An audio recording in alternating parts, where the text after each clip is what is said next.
నమస్తే, welcome to our channel. నేను సిరి. AP మాజీ ముఖ్యమంత్రి జగన్మోహన్ రెడ్డి గారు ఇంకా త్వరలోనే అరెస్ట్ కాబోతున్నారా? సో ఈ అంశాన్ని మనకి వివరించడానికి మనతో పాటు ఉన్నారు ప్రముఖ senior journalist, political analyst CS Rao garu. నమస్కారం సార్. నమస్తే సార్, ఇప్పుడున్న వార్తల ప్రకారం అయితే ఇంకా ఏపీ మాజీ ముఖ్యమంత్రి జగన్మోహన్ రెడ్డి గారు ఇంకా త్వరలో అరెస్ట్ అయిపోతున్నారని చెప్పేసి అయితే మరి వార్తలు వస్తున్నాయి. ఇందులో ఎంతవరకు వాస్తవం ఉందంటారు సార్? సో ఒకటి ఏంటంటే, జగన్మోహన్ రెడ్డి ఓడిపోయినటువంటి మరుసటి రోజు నుంచి ఏ రోజైనా జగన్మోహన్ రెడ్డి జైలుకు వెళ్ళేటువంటి అవకాశం ఉంది అనేది ఫిక్స్ అయిపోయారు ప్రజలు. కానీ ఎప్పుడు వెళ్తారు, అసలు వెళ్ళేటువంటి అవకాశం ఉందా లేదా అనే దాని మీద ఇప్పుడు మళ్ళీ తాజాగా చర్చ జరుగుతుంది. ఖచ్చితంగా ఆయన 19 ఈ నెల 19వ తారీఖు నుంచి ట్రయల్స్ జరుగుతున్నాయి, రెగ్యులర్ ట్రయల్స్ జరుగుతున్నాయి కోర్టులో. కాబట్టి ఖచ్చితంగా ఆయన జైలుకి వెళ్ళేటువంటి అవకాశం ఉంది అనేది అనుకున్నారు. కానీ ఇప్పుడు మారినటువంటి రాజకీయ పరిణామాలు వీటన్నింటినీ కనుక చూస్తే నిజంగా ఆయన జైలుకి పోయే అవకాశం ఉందా, లేదంటే గతంలో మాదిరిగా ఆయన జైలుకి వెళ్లకుండా ఆయన ప్రజల్లోకి వెళ్ళేటువంటి అవకాశం ఉందా అనేది ఒక రెండో వర్షన్ కూడా వస్తుంది. దానికి కారణం ఏంటంటే, ఇప్పుడు ఢిల్లీలో మారినటువంటి రాజకీయాలు లేదంటే ఢిల్లీలో కనిపిస్తున్నటువంటి పొలిటికల్ పిక్చర్, వీటిని కనుక చూస్తే కనుక జగన్మోహన్ రెడ్డి ఇప్పట్లో ఆయన అరెస్ట్ అయ్యేటువంటి అవకాశం లేదు అనేది కొంతమంది చెప్తున్నారు.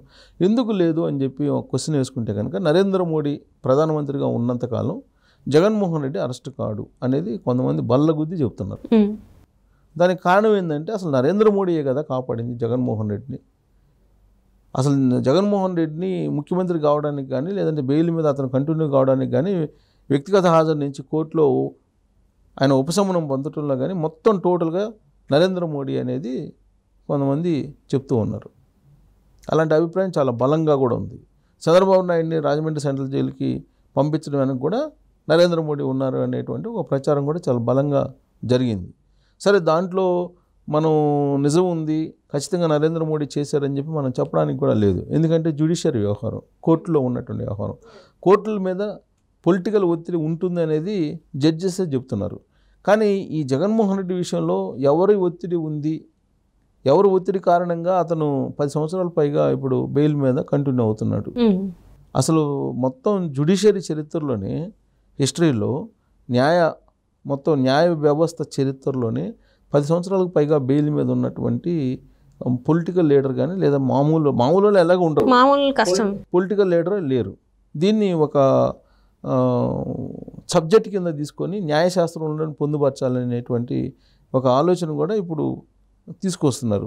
అసలు ఈ 10 years ఉన్నది అంటే, అసలు బెయిల్ మీద 10 years ఉన్నది అంటే అసలు ఎట్లా సాధ్యమైంది? ఎవరు సపోర్ట్ వల్ల సాధ్యమైంది సార్? అసలు ఖచ్చితంగా రాజకీయపరమైన ఒత్తిళ్ళు లేకుండా అది సాధ్యం కాదనేది నగ్న సత్యం. అది జడ్జెసే చాలామంది న్యాయ వ్యవస్థ మీద రాజకీయపరమైన ఒత్తిళ్ళు ఉన్నాయి, బాగా ఒత్తిళ్ళు తట్టుకోలేకపోయిన పరిస్థితులు కూడా కొన్ని సందర్భాల్లో ఉన్నాయి అనేది కూడా ఒకనొక సందర్భంలో రిటైర్డ్ చీఫ్ జస్టిస్ వీళ్ళు చెప్పారు. కాబట్టి మనం వాళ్ళ మీద యాక్షన్స్ తీసుకోవచ్చు కదా సార్, తీసుకోవడానికి కుదరదంటారా? మరి ఇప్పుడు ఎవరైతే ఒత్తిళ్ళు చేస్తున్నారో వాళ్ళ గురించి బయటపెట్టడానికి అవకాశం లేదంటారా? మరి మొత్తం నడిపిస్తుంది పొలిటికల్ లీడర్స్, లెజిస్లేషన్ వ్యవస్థ, మొత్తం ప్రభుత్వంలో ఉండేటువంటి వాళ్ళు ఏది చెప్తే అది నడుస్తుంది కదా అన్ని వ్యవస్థల్లో. జ్యుడిషియరీ కూడా అంతే అంటే, ప్రజల కొరకు ప్రజల కోసం ఎన్నుకోబడినటువంటి ప్రభుత్వాలు. అదే కదా ప్రజాస్వామ్యం అంటే, ప్రజల చేత ప్రజల కొరకు ప్రజల కోసం ఎన్నుకోబడినటువంటి ప్రభుత్వం. ప్రజల కోసం న్యాయం జరుగుతుంది. ఎక్కడ ప్రజల కోసం పనిచేస్తున్నారు అసలు ప్రభుత్వం అయినా కూడా? ప్రభుత్వం ఏది చెప్తే అది చేస్తారు. ప్రజల కోసం ఏం చేయాలి? ఇప్పుడు 4 పిల్లర్స్ సొసైటీలో, ఈ 4 పిల్లర్స్ కూడా ఏ పిల్లరు ఆ పిల్లరు వంతు ఉంటే కనుక బాగానే ఉంటుంది. బట్ రాజ్యాంగంలో కూడా ఏ వ్యవస్థకి ఆ వ్యవస్థకి ఎంత స్వేచ్ఛ ఇవ్వాలో అంత ఇచ్చారు. అలాగే ఎన్ని కట్టుబాట్లు పెట్టాలో అన్ని కట్టుబాట్లు కూడా పెట్టారు. కానీ ఇక్కడ ఏమవుతుంది, రాను స్వాతంత్రం వచ్చిన తర్వాత నుంచి మారిపోయినటువంటి పరిస్థితులు, రాజకీయాలు ఇవన్నీ మారిపోయాయి, నైతికత ఇవన్నీ పోయినాయి. ఒకప్పుడు రైలు ప్రమాదం జరిగితే రైల్వే శాఖ మంత్రి రాజీనామా చేసినటువంటి సందర్భాలు ఉన్నాయి. కానీ ఇవాళ రైలు ప్రమాదం కాదు కదా, కొన్ని వందల మంది చచ్చిపోయినా కానీ అసలు కనీసం దాన్ని నైతికత కింద చూసుకొని రాజీనామా చేసే పరిస్థితి ఎక్కడా లేదు కదా ఇవాళ. ఇప్పుడు గుజరాత్లో మొన్న ఎలక్షన్ ముందు, గుజరాత్లో అసెంబ్లీ ఎలక్షన్ ముందు అక్కడేదో ఒక వంతెన దిగిపోయి 40 మంది 50 మంది చనిపోయారు. కానీ దానికి బాధ్యత ఎవరు వహించలేదు కదా, నైతిక బాధ్యత కూడా ఎవరు వహించలేదు కదా. ఇప్పుడు ఇక్కడ పడవ ప్రమాదంలో జగన్మోహన్ రెడ్డి ముఖ్యమంత్రిగా ఉన్నప్పుడు చాలామంది చనిపోయారు, నైతిక బాధ్యత ఏం వహించలేదు కదా ఎవరు.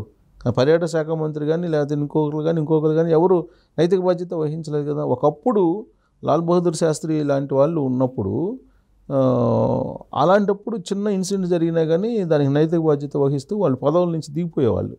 కానీ ఇవాళ నైతికత అనేది అసలు రాజకీయాల్లో చుక్కాని వేసి ఎతికినా కానీ కనిపించట్లేదు కదా. ఓన్లీ వ్యక్తిగత అవసరాలే అంటారు. వ్యక్తిగత అవసరాలు, తర్వాత రాజకీయపరమైన ప్రయోజనాలు, ఇవి తప్ప దేశ ప్రయోజనాలు, లేదంటే రాష్ట్ర ప్రయోజనాలు, లేదా ప్రజల ప్రయోజనాలు, లేదా సమాజ హితము, ఇవన్నీ ఎక్కడ ఉన్నాయి, ఎక్కడ లేవు అనేది కదా ఇప్పుడు అందరూ ఆందోళన చెందుతారు. అందుకే రాజకీయపరమైన సంస్కరణ రావాలి, రిఫార్మ్స్ రావాలి, పొలిటికల్ రిఫార్మ్స్ రావాలి అని అంటున్నారు కదా. పొలిటికల్ రిఫార్మ్స్లో వన్స్ గెలిచిన తర్వాత నచ్చకపోతే మళ్ళీ రీకాల్ చేసేటువంటి సిస్టమ్ రావాలి. అప్పుడే వీళ్ళందరూ కరెక్ట్గా పనిచేస్తారు అనేది ఒక పొలిటికల్ రిఫార్మ్ రావాలని డిమాండ్ కూడా చేస్తున్నాయి ప్రజా సంఘాలు చాలా రోజుల నుంచి. అది కనుక వస్తే కనుక ఇప్పుడు నచ్చకపోతే వాళ్ళని రీకాల్ చేసేటువంటి సిస్టమ్ వస్తే వాళ్ళు ప్రజాసేవకుల మాదిరిగానే ఉంటారు. వాళ్ళు వన్స్ గెలిచిన తర్వాత వాళ్ళు ప్రభువుల్లాగా మారిపోతున్నారు కదా, సేవకుల్లాగా కాకుండా ప్రభువుల్లాగా మారిపోతున్నారు. సో అలాంటి సందర్భంలో జగన్మోహన్ రెడ్డి లాంటి వాళ్ళు 2019 నుంచి 2024 వరకు ఏం చేశారో ప్రజలందరూ చూశారు. చూసిన తర్వాత లాస్ట్కి ఏ రాష్ట్రంలో ఏ ఎలక్షన్లో కనిపించినటువంటి వ్యతిరేకత కనిపించింది. మొన్న జగన్మోహన్ రెడ్డిని ఒక దుష్మన్లాగా చూశారు ఆంధ్రప్రదేశ్ ప్రజలు. చూసి ఆయన్ని అసలు వాస్తవంగా రాజకీయాల నుంచి ఆయన్ని వెలివేశారు అనుకోవాలి ఆ రిజల్ట్ని కనుక చూస్తే. ఆయన కానీ ఇప్పటికి కూడా ఆయన ఏమంటాడు, నాకు 40% ప్రజలు ఉంది, 40% ఓట్ బ్యాంక్ ఉంది, నేను మంచి చేశాను అని అంటాడు ఆయన. కాబట్టి నేను ప్రజల్లోకి వెళ్తాను, నేను మంచి చేశాను, తలెత్తుకుని వెళ్తాను అని చెప్పి రోజా అంటుంది. ఇలాంటి పరిస్థితుల్లో ఇప్పుడు ఆయన మనుగడే సాగిస్తుందే నరేంద్ర మోడీ ఆశీస్సులతో, నరేంద్ర మోడీ నీడ, ఆయనకు అండదండలు ఉన్నాయి. నరేంద్ర మోడీ అనేక సందర్భాల్లో నరేంద్ర మోడీతో ఉన్నటువంటి తన రిలేషన్ని ఆయన బయట పెట్టాడు. రాజకీయాలకు అతీతమైనటువంటి బంధం తమ ఇద్దరి మధ్య ఉందని చెప్పి వాళ్ళు జగన్మోహన్ రెడ్డి చెప్పారు కదా. నరేంద్ర మోడీ కన్నా జగన్మోహన్ రెడ్డికి ఇంక అంతకన్నా ఆధారం ఏం కావాలి, వాళ్ళిద్దరి మధ్య ఉన్నటువంటి ఫేకాల్ బంధం ఎలాంటిది అనేది.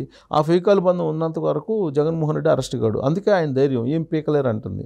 వాళ్ళ పేరు నాని కానీ లేదంటే కొడాలి నాని కానీ వీళ్ళు బయటకు వచ్చి మళ్ళీ ఏమంటున్నారు, ఇంత జరిగి ఇంత ఎలక్షన్లు వచ్చి ఆంధ్రప్రదేశ్ సమాజం చేత్కరించుకున్నా కానీ వైఎస్ఆర్ కాంగ్రెస్ పార్టీ మళ్ళీ వాళ్ళు ప్రెస్ ముందుకు వచ్చి ఏమంటున్నారు, ఏం పీకలేరు మీరు, పీక్కునేది పీక్కోండి అంటున్నారు. ఒకవైపు ఏమో కబ్జాలు చేసిన స్థలాలు కనపడుతున్నాయి. ఒక వైఎస్ఆర్ కాంగ్రెస్ పార్టీకి సంబంధించిన పార్టీ కార్యాలయాలు 19 జిల్లాల్లో కట్టించుకున్నారు విలాసవంతంగా, శ్రీకొండను కట్టించుకున్నారు.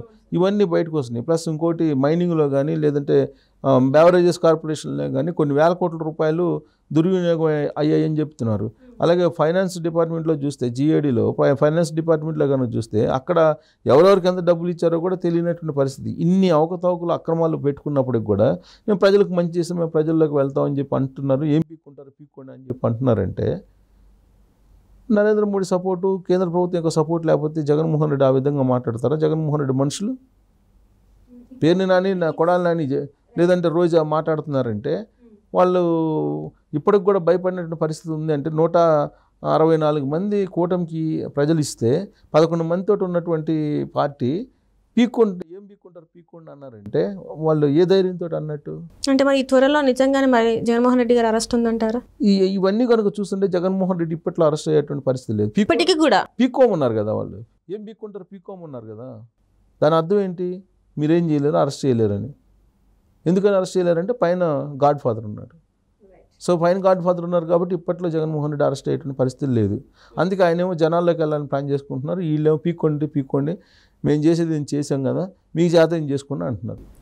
గాడ్ ఫాదర్ని కాదని వీళ్ళు ఏం చేయలేరు. కాబట్టి జగన్మోహన్ రెడ్డి కూడా ఇప్పట్లో జైలుకు పోయేటువంటి అవకాశాలు లేదని చెప్పి మనం తాజా పరిణామాలు రాజకీయ పరిస్థితులు చూస్తే కనుక మనకి అర్థమవుతుంది. Right. Thank you so much. Thank you.